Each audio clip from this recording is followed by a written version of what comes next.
Hey guys, I hope everybody is doing very well out there. It's finally a nice, healthy weather in Boston. It only took to be halfway through the spring for that to happen, but it's okay. It's here. We're seeing things grow, and we're not seeing snow. I probably shouldn't say that. I probably just jinxed it. Anyway, I want to talk for a second about E&M codes, and I want to do a case study to let you know how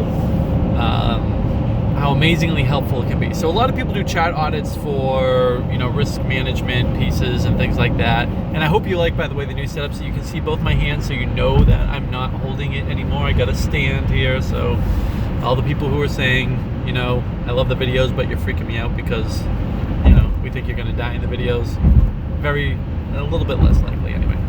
So I talked to a surgical practice, a group of surgeons in Massachusetts who wanted us to take a look at their, make sure everything was being billed out properly. So as we were going through everything, and now, mind you, this was a pretty intensive process, and our chart auditing does not just do the risk management side to say, hey, is everything documented properly? I use the right terminology, going through just like the history, the physical exam, and the medical decision making. Of course, we do all of that, but we also look to make sure you're choosing the right procedure codes for any type of, for whatever the procedures are that you're doing, choosing the right levels when you're using your E&M codes, and even finding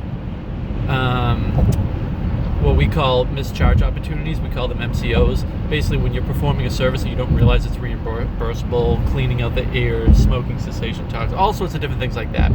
And every single year when there's new things that are now being paid for by the HMOs or other insurance carriers that weren't being paid a year ago, especially as it affects our clients. So we're doing this for the surgical group, and we're blown away by seeing how bad, their E&M billing is.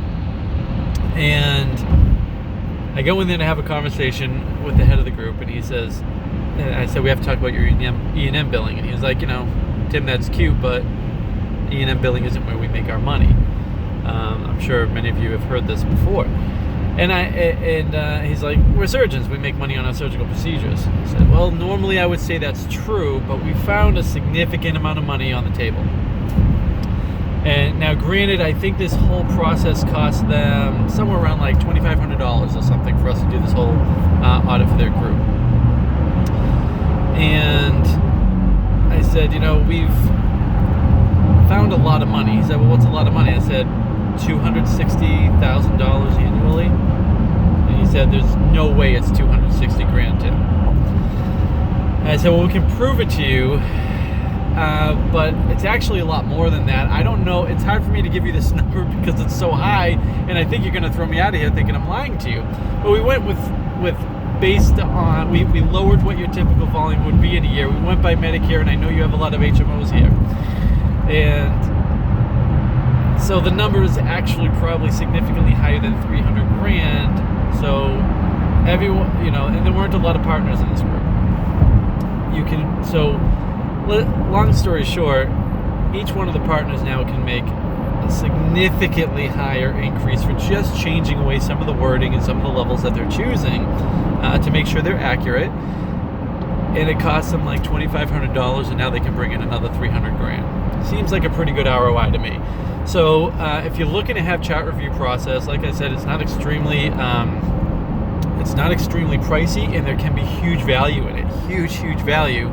And and if things aren't doing really, if we also have scorecards, so if you have a group of clinicians, we can say, you're in the red, means you're really doing poorly, and then we suggest quarterly audits for them. If you're in the yellow, then it's twice a year, and then if you're really hitting the targets that we're looking for, we grade on several different categories.